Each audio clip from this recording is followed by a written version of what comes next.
welcome to Chowder Hats. I am always excited to have us back on Chowder Hats. We're really sorry that we haven't brought you videos or content for some time now. Been busy with one thing or another, updating and upgrading our website. But we're glad that we're here now on YouTube. If you're already following us up on Instagram or on Facebook, you will know that this month of June is dedicated to prenatal care. And the stage where we are in right now is how you can care for yourself as an expectant mother or as already pregnant mother. What can you do? How can you care for yourself? How do you face the challenges or the reality of being pregnant or carrying a being in your body? How can you care for your body?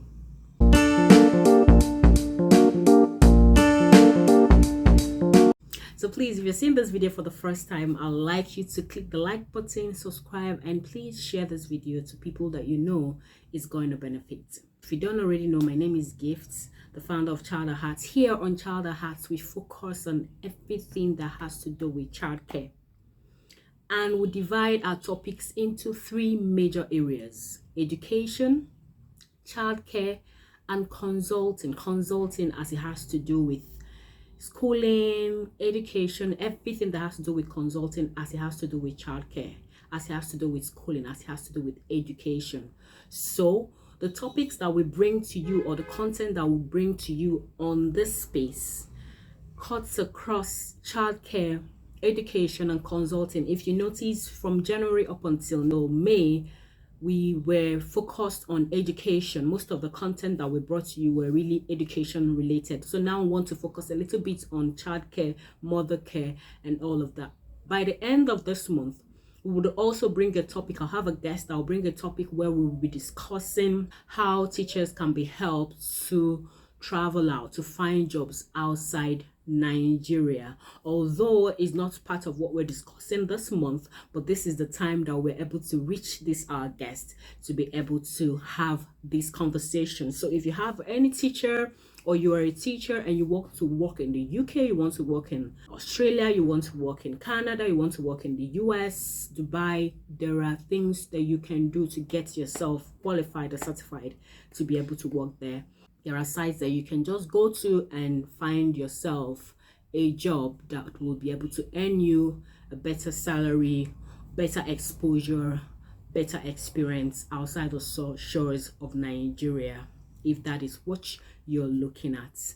Back to what we're talking about today. In this video, we're going to be discussing about how you can care for your breast while pregnant. That is one prenatal care tip that most mothers overlook or they neglect while they are pregnant. They don't know how to care for their breasts, and most especially first-time mothers. So in this video, I'm going to be sharing with you how it worked for me, how it worked for so many other people, and what you can do to help yourself. Most times when this breast is not properly cared for or is not properly taken care of, you find some mothers that will not have their breast milk flow, or that will not have milk flow from their breast. So when it's time to nurse their baby, the milk is not available, or the breast is not lactating enough for baby to have enough milk. And you know how important this breast milk is for newborns. So just jump right into it. Now I'm going to be dividing this video into three categories. The first is, when do you start caring for your breasts? The second is, how do you care for your breasts? And the third is, why do you need to care for your breasts? Some of us already know answers, but I'm going to be sharing with you some tips that you may not already know. When should you start caring for your breast? So once you have discovered, you've gone to check and you've discovered that you're positive for pregnancy, you've tested positive for pregnancy, that is, it is ascertained that you are pregnant. You already have a fetus in your womb, growing in your womb. Pregnancy is divided into three stages: the first trimester, the second trimester, and the third trimester, which we already know. We have a period of 9 months, so those 9 months are divided into three months. The first 3 months called the first trimester, the second 3 months is called the second trimester, while the third and the final period is called the third trimester.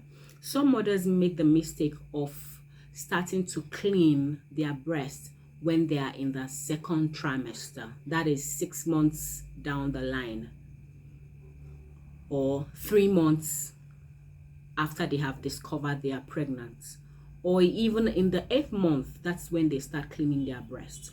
But that is not the appropriate time to start caring for your. So the right time to start cleaning your breast and caring for your breast is from the 1st month that you discover that you're pregnant, the 1st trimester. You don't wait for the 2nd month, you don't wait for the 3rd month. You start from the 1st month that you've discovered that you are pregnant. That is the right time to start cleaning your breast. That is the right time to start taking care of your breast. Now that leads me to the next part of this video. How can you care for your breast? Different strokes for different folks depending on the body mechanism of the person, but I'm going to be sharing a general tip that works for every person, depending on your skin type, depending on your body mechanism, depending on what you've been through, probably your medical history and all of that. A general way or how you can clean your breast that is not going to impact or affect you negatively, but then is going to help you positively and help the breast to lactate when it's time. So how do you care for your breast? For some people, the texture of their skin could be coax, or while they are pregnant, the process of pregnancy, their skin begins to change. Some people have a tender skin, and that means that the resources or whatever tool that you're going to use, or whatever material that you're going to use to clean your breast, should be soft, should be mild, should not be too harsh. Okay, so there's some people that use methylated spirits with cotton wool and clean.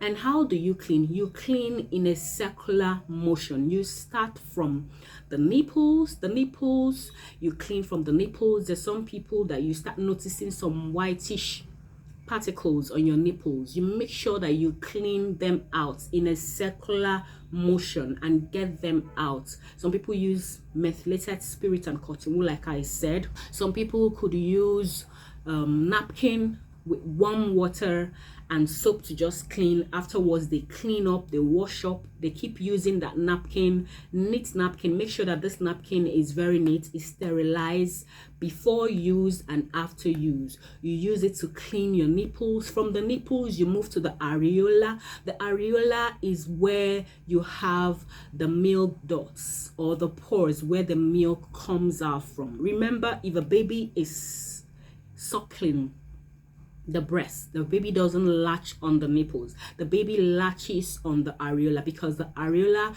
is where you have this milk ducts, this pores where the milk comes out from. So it is proper that you clean the circular motion from the nipple down to the areola, and then to your full breast, the whole breast, from the under to the top, and make sure that the breast is properly clean.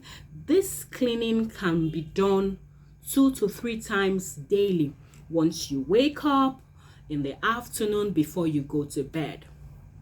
Depending on your skin texture, depending on the material that you have chosen to use to clean your breast, it is advisable that after each cleaning, you use a Vaseline or you use an oil, mild oil, to rub on the nipples of your breast, nipples and the areola, to ensure that there is no crack, there is no breaking of the skin, to ensure that the nipple and the areola is soft enough for you to get ready to feed your baby, or for you to get ready to start lactating. Remember, as you're progressing in as you're progressing in pregnancy, the breast starts getting bigger, softer, and some firmer.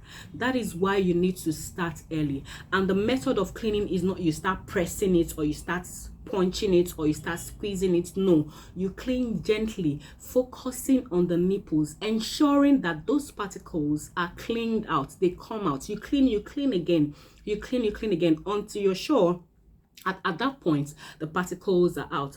Just for like 5 to 10 minutes, you're done with your cleaning. And then ensure that the brassiere, or whatever it is you're wearing, has a cotton material or is made with cotton material, so that there will be air can be able to circulate. You don't wear too tight fitting braziers or clothing or breast clothing that will hold your breast too tight. It's not advisable. So while you're done cleaning, at every point, whether in the morning, in the afternoon, or in the night that you're done cleaning, ensure that you apply Vaseline. I usually use Vaseline at the time. Apply Vaseline or use oil to rub on the nipples and the areola to ensure that there is no crack, there is no breakage. Some mothers experience breakage or crack when they are breastfeeding their baby. This is because they did not start early to start cleaning their breasts, or they did not clean their breast the proper way. It's advisable that after each cleaning, you use Vaseline to coat the nipples, to coat the areola light portion of it. And when you want to clean, you clean out and you apply again. It makes the nipples and the areola soft enough and ready to lactate when the baby is ready to feed from your breast. That leads me to the last part of this video, which is, why do you need to clean your breast? Why do you need to care for your breast? I don't need to explain to you that there are different parts of your body that are more sensitive than the other parts. The breast is one part of your body that is more sensitive than the other parts of your body. When it is not properly cleaned, the baby can get infection.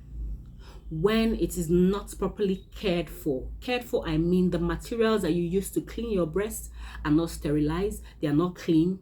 It can cause harm to you. It can even lead to breast cancer.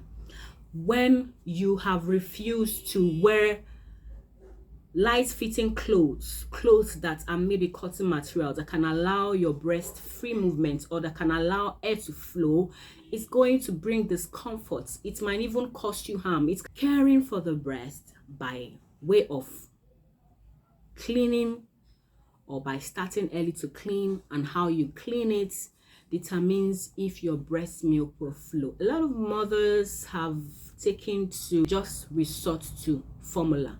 I'm not saying that in extreme situations or in some medical situations where you know that outrightly or by your doctor you can't breastfeed your baby, I'm not saying that it is out of place. But then there should be efforts from your side to ensure that, knowing the importance that the breast milk is going to do for your child, like building their immune system and all of the benefits of breast milk, you as a mother should put in efforts to see that you do what it takes to ensure that when it's time for your breast to lactate, when it's time for you to feed your baby, you have what it takes to feed your baby because you've done what you're supposed to do. Do not just say, oh, I can't do it, or oh, it's painful. It's not painful. It's a mindset that a lot of people already have, that breastfeeding is painful, breastfeeding is this, is that. Those are myths, those are erroneous beliefs that some people have unconsciously or consciously put in some new moms or already moms, that you don't have to do it. It's not by force. Obviously, it's not by force. Obviously, you don't have to do it. But then, if it's something that you start practicing from the early stage of your pregnancy, doing it the right way, asking questions, cleaning, using Vaseline, using oil to apply on your nipples, ensuring that there is no crack, there is no breakage, ensuring that you're wearing the right fitting clothes, ensuring that you don't expose yourself in a way that would harm your body, because your breast is a very sensitive part of your body. You don't take things that are not healthy for you at your period of pregnancy. Why not? You should be able to get to that stage of your delivery and your breast milk will flow. I also want to add that there is this experience that mothers have immediately after delivery. I don't know what the medical people would call it, but after delivery, you notice that the first 1 to 2 weeks of after delivery, your breast milk is not flowing. So you might need to resort to formula or some other thing to ensure that you keep your baby alive. Don't give up. That is at that stage that some mothers give up. Oh, My breast milk has not flown for 2 days. It has not flown for 3 days. I've not seen it flow for 1 week, for 2 weeks. Don't give up. I experienced it, but I thank God that I had supportive midwives. I had supportive people around me that kept encouraging me. I didn't stop putting my baby to breast. So while you're also substituting with formula during those first week, second week that your breast milk is still trying to be stimulated enough, because as the baby is suckling, as the baby is latching on the areola properly, the breast is being stimulated to flow. So gradually, as it's happening every day, they keep putting your baby to breast. You try the left breast, you try the right breast, you try the left breast, you try the right breast. Remember, cleaning continues. And as you're doing that, before you know it, it starts dropping. After 1 week, some people's breast starts dropping after two days, some 3 days, some 4 days, some 1 week, some after 2 weeks, because they are consistent. So when you get to that stage that you have delivered your baby and your breast milk is not flowing, don't stop, don't give up. Just keep putting your baby to breast. After you have given the substitute of formula, you put your baby to breast. Ensure that your baby is latching on your breast. As the baby is latching on the breast, the baby is stimulating the nipple, stimulating the areola for the milk to flow. Also ensure that you're eating right, the right diets, the right meals, the right tea, the right soups, to ensure that your milk flows. This is all that I'm going to share with you for today. I hope to have more to share with you in the next video. If you have a question, if you have any question, please drop in the comments section, or if you have any suggestions, please drop in the comment section. Do not hesitate to share this video, like this video to everyone that might need it. Thank you very much, and see you in the next one.